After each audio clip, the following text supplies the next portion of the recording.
The next story is about Wilson Creek's annual Harvest Festival that raises money for students in the FFA and future business leaders of America. Reporter Jeff Chu joined in on the fun and has the story. Wilson Creek's annual Harvest Festival has a lot of things going on, including a parade, a fun run, games, and Future Farmers of America barbecue, plus live music. You have everything from tooting antique cars at the Main Street Parade to a cow pie plop and a band playing the hits in the community park. What's a cow pie plop? Well, it's like bingo, where people buy a square inside a fenced-off area with a calf grazing inside. Anywhere the little calf delivers his mark, so to speak, signifies a winner. Students and community leaders are a big part of the event. That's Wilson Creek School District Superintendent Mike Riggs beating the drums behind members of Columbia Basin-based band, the Time Flyers. Wilson Creek Mayor Kathy Bonnett was telling people about the history showcased at Wilson Creek Museum in the historic bank building across the street from the park.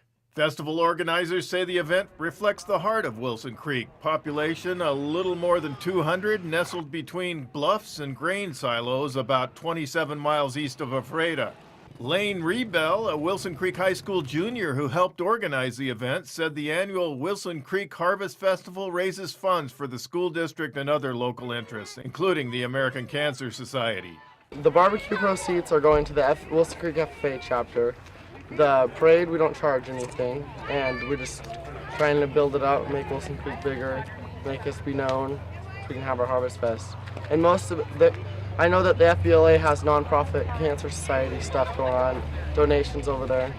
Lane likes the parade the most, which is no surprise since he announced the entries. I like that everybody shows up and drives down the street. It makes us look like Wilson Creek's known. It's not just some little place. Lane's mother, Kelly, who was a Wilson Creek City Councilwoman, also helped organize the event with Carol O'Callahan, the school district's librarian and student body advisor.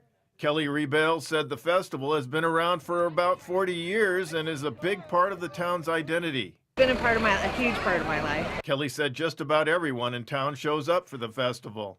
They all come out and participate, and Carol Callahan has really tried in the short time that school has started to get the kids excited about it. The event primarily raises funds for students in the FFA and future business leaders of America. Our FFA kids use it to go to nationals. Our FBLA kids use it to go to state and nationals. Graduating classes, they start earning money from their freshman year, so that their senior year, those kids have enough money where the entire class gets to go and spend a week of vacation.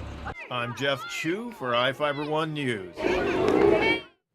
Rounding out this week's news coverage is a story on Ephrata's Cloudview Farm, raising money to educate local school children. Reporter Jeff Chu caught up with farm manager Carly Thompson during their fall festival.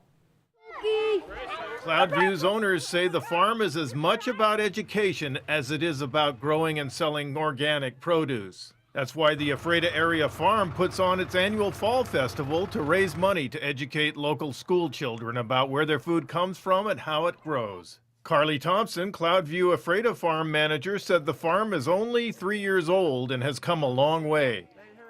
In 2014, we've had about 500 kids come out from Ephrata schools. Jim Baird, owner and co-creator of Cloudview Farms in Royal City and Ephrata, was at the Fall Fest demonstrating to kids and adults how cider is pressed from fresh apples. Baird, who comes from 4 generations of farmers, said the organic farms are also a nonprofit training grounds for older students looking for a career in sustainable agriculture. I created this model that helped young people, 20 and 30-year-old somethings, give them an opportunity to small-scale farm. I'm Jeff Chu for iFIBER 1 News. And that wraps up our weekend edition. iFIBER 1 News will be back on Monday at 5 p.m. with the latest news from around the Columbia Basin. Thank you for watching.